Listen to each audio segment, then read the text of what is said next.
자, 그리고요. 다음 주제로 넘어가 보겠는데요. 이번에는 국내가 아니라 해외에서 벌어진 일인데 좀 따져봐야겠습니다.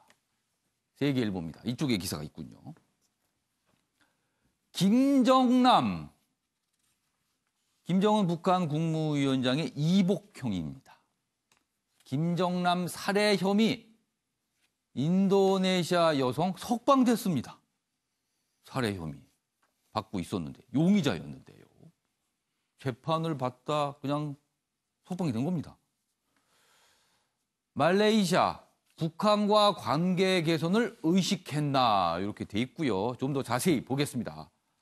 말레이 검찰 살인 혐의 기소를 취하했습니다. 그러니까 재판에 넘기지 않겠다는 겁니다. 그러자 법원도 뭐 알았다 그러면서 석방을 했습니다.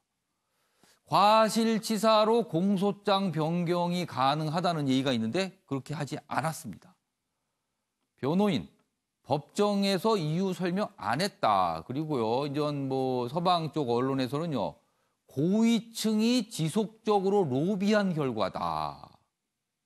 그러니까 인도네시아 국적의 여성이거든요. 그런데 김정남 살해 용의자로 지목이 돼서 수사와 재판을 받고 있었는데 말레이시아 검찰이 수사를 담당하는 말레이시아 검찰이 기소를 안 한 겁니다. 그래서 풀려났습니다. 지금 이 상황이거든요. 그런데 이유는 딱히 설명이 안 되고 있습니다. 관련 기사 하나 더 있습니다. 보시죠. 조선일보입니다. 인도네시아 대통령이 석방 요구했다. 180도 바뀐 말레이시아다. 이렇게 돼 있습니다. 김정남 독살 사건으로 북한과 당교 직전까지 갔던 말레이시아였는데요. 조코위 인도네시아 대통령과 지난해 7월 회담 후에 기류가 바뀌었답니다. 대북 관계 되살리려고 사건 검증 대신 외교를 택한 것 아니냐. 이렇게 얘기가 나오고 있습니다. 지금 사진 보시면요. 저 인도네시아 여성이 시티 아이샤 석방이 됐습니다. 그 또 다른 용의자는 베트남 국적인데요. 도안티 흐엉. 지금은 이미 이제 수감된 상태지만 이 여성도 석방될 가능성이 있다. 이런 얘기가 나오고 있습니다. 자, 윤경호 의원님. 글쎄요. 뭐 어떤 분은 뭐 우리하고 직접 관련 없는 거 아니냐 이런 얘기는 하시지만 일단은 우리가 예의주시할 내용은 분명히 있습니다.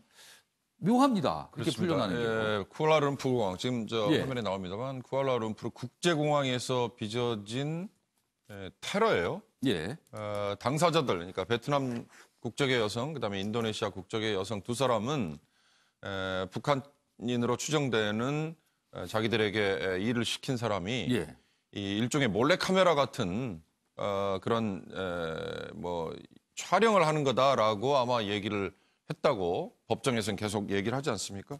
그래서 이제 과실치사로 변경이라는 것도 아마 그런 점에서 고의적으로 김정남을 죽이려고 그렇죠. 북극물을 분사한 게 아니다. 라는 거를 인정을 한 것 같은데 제가 보기에는 글쎄요. 이제 대북 관계 개선이라는 분석이 이미 나왔습니다만 저는 말레이시아와 인도네시아 양국 관계 그다음에 또 하나 남아 있는 거는 말레이시아와 베트남과의 또 관계.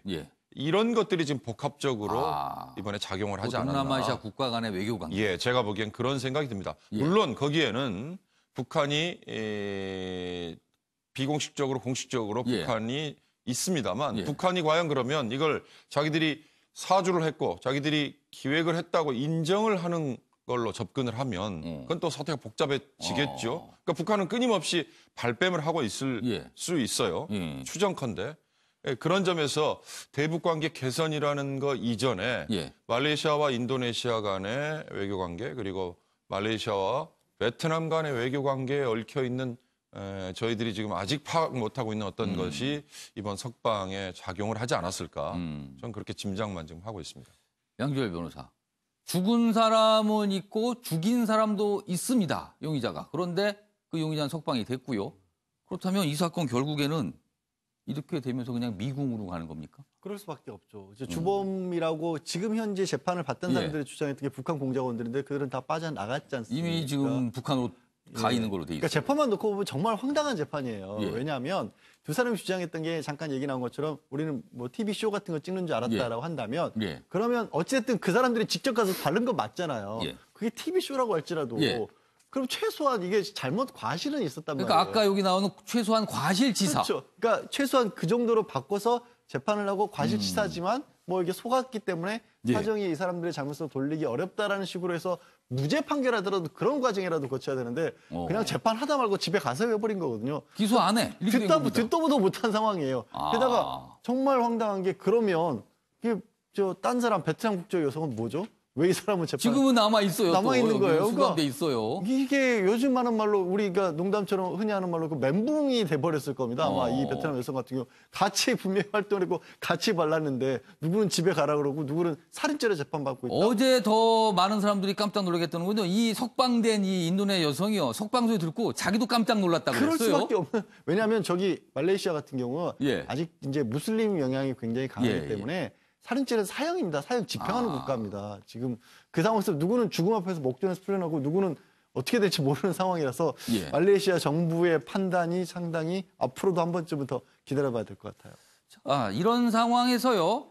말레이시아에 있는 북한 대사관과 관련돼서 어떤 일이 좀 있었습니다. 뭐 작은 일일 수도 있고 큰 일일 수도 있고 보기에 따라 그럽니다. 동아일보입니다. 말레이시아 북한 대사관에 담벼락 낙소가 생겼습니다. 그런데요, 이 사진 좀 보시죠. 낙소에 이 대사관 담에 일단 무슨 상징 같은 이 표시가 적혀 있고요. 이렇게 써 있습니다. 자유조선 우리는 일어난다. 그리고 옆에는요, 김정은 타도 뭐 이렇게 하고 뭐라고 써 있습니다. 이런 낙서가 있자 이쪽 말레이시아 북한 대사관 쪽에서 이불이나 천으로 이걸 덮어서 가려놓은 상태입니다. 지금요. 근데 요거는 가리기 전에 이렇게 찍혔는데요. 내용 좀 더 보시죠.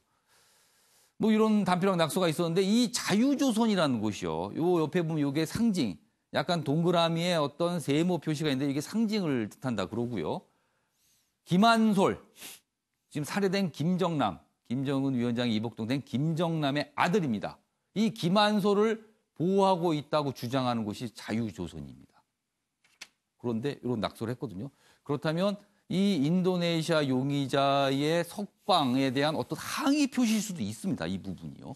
그래서 좀 이런 내용도 어제 포착이 좀 됐습니다. 이규환 변호사. 이것도 좀 눈길이 갑니다. 사실은 이런 상황이 또 벌어졌다는 게. 어떻게 보세요? 뭐 아무래도 이 단체 자체가 과거에 김한솔 김정남의 큰아들이 아들이죠. 보호하는 그 단체라고 이야기를 합니다. 그 단체에서 이제 자유조선이라고 표시하면서 이제 이걸 썼다고 얘기를 하는데 이 단체가 지난 1일 날 자신들이 그 김정은 체제 전복을 기도하면서 북한을 대표하는 임시정부 건립을 주장했다고 하는 그 단체입니다. 그래서 자기들 뭐 말은 천리마 민방위 잘 이해는 안 되지만 아무래도 제가 추측컨대는 북한 탈북민들 위주의 어떤 단체로 보여집니다. 해외에서 뭔가 활동을 하는. 해외에서 활동하는. 그 단체가 아마 이 북한의 어떤 체제가 잘못됐다. 인권의 실상을 얘기를 하면서 북한 체제를 타도하는 그런 목적으로 설립된 단체인 것 같습니다. 거기서 이번에 이런 북한 대사관에 자유조선 우리는 일어난다는 문구를 쓴 것 같은데 아무래도 지난 이탈리아 대사관 사건과 맞물리지면서 저런 걸 같이 한 것으로 보여집니다. 그러니까 북한과 관련해서 이 동남아시아 쪽에서 뭔가 이게 외교적으로 뭔가 움직임이 있어 보입니다. 분명히요. 그러니까 이런 현상들이 나타나고 있는 거거든요. 이런 담벼락 낙서도 단순해 보이지는 않는 상황인 것 같습니다. 알겠습니다. 자, 이번에는요. 사진 속에 담긴 사연을 들어보는 순서입니다. 박진아 아나운서의 이슈컷 보시죠. 이슈들을 사진으로 살펴보는 시간 이슈컷입니다. 첫 번째 이슈 태그는 구사일생입니다. 여기 바다 한가운데 검은색 거대한 고래가 있습니다. 자세히 살펴보면 검은색 바지를 입은 한 남성의 하체가 보이는데요. 남성 잠수부의 모습입니다. 지난달 남아프리카에서 정어리떼를 수중 촬영하려고 이 남성은 동료들과 바다를 찾았는데요. 그런데 촬영 도중 갑자기 큰 일렁임을 느꼈습니다. 그리고는 바다 한가운데서 솟구쳐 오른 약 16.7m 크기의 고래 입속으로 빨려 들어가 버렸는데요. 다행히 고래가 약 1.8초 만에 뱉어내서 남성은 무사히 탈출할 수 있었습니다. 고래의 입안으로 빨려 들어가는 순간 숨을 참는 것 말곤 할 수 있는 일이 없었다며 남성은 당시 상황을 전했다네요. 두 번째 이슈 태그 살펴보겠습니다. 두 번째 이슈 태그는 블랙아웃입니다. 사진을 살펴보면 사람들이 휴대전화를 쳐다보고 있습니다. 통신 신호가 잘 잡히는 곳으로 시민들이 몰려들고 있는 건데요. 사진 속 이곳은 5일째 정전 사태가 이어지고 있는 베네수엘라입니다. 수도 카라카스를 비롯해서 전국 25개 주 중 16개 주가 블랙아웃에 휩싸였는데요. 무선통신 네트워크 90% 이상이 불능 상태에 빠졌습니다. 신호등이 작동하지 않으면서 교통은 마비됐고 투석등을 받지 못한 입원 환자 10명이 사망한 걸로 알려졌는데요. 각 가정과 상점들이 보유 중이던 식량 역시 냉장시설이 멈추면서 식량난도 가속화되고 있다고 합니다. 세 번째 이슈 태그 살펴보겠습니다. 세 번째 이슈 태그는 경찰 여장입니다. 왼쪽 사진을 보면 한 남성이 가발을 쓰고 있습니다. 그리고 오른쪽으로는 화장을 하고 긴 머리를 쓸어내리고 있는데요. 가발을 쓴 남성이 여장한 모습입니다. 온라인상에서 일어나는 데이트 사기 행각에 대한 경각심을 고조하려고 중국의 한 경찰이 동영상을 제작했는데요. 이 동영상엔 이렇게 현직 경찰이 여성으로 변장해서 사기 행각을 벌이다가 경찰에 체포되는 허구 내용이 담겨 있습니다. 그런데 이 영상 속 경찰 모습이 너무 예뻐서 중국 누리꾼들 사이에서 화제를 모으고 있다는데요. 경찰의 재치 만점 동영상에 박수를 보냈다고 합니다. 마지막 이슈 태그는 버스입니다. 차가 지나다니는 도로 위입니다. 이 버스 뒷면을 사람들이 양손으로 밀고 있는 듯한데요. 이곳은 지난 9일 오후 부산광역시에서 버스 한 대가 원인을 알 수 없는 고장으로 도로 위에 멈춰섰습니다. 이를 발견한 경찰이 정체가 심해질 걸 우려해서 버스를 밀기 시작했는데 이를 본 대학생들과 시민 남성 7명이 힘을 보탰다고 합니다. 버스를 50m가량 옮겨서 안전한 곳으로 이동시켰다는데요. 경찰은 역시 부산 시민 최고라면서 도움을 준 시민들에게 고마움을 전했다고 합니다. 지금까지 박진아의 이슈컷이었습니다. 네. 어제 여당인 더불어민주당의 홍영표 원내대표가 국회에서 연설을 했죠. 그런데 이제 귀를 잡는 대목이 있습니다.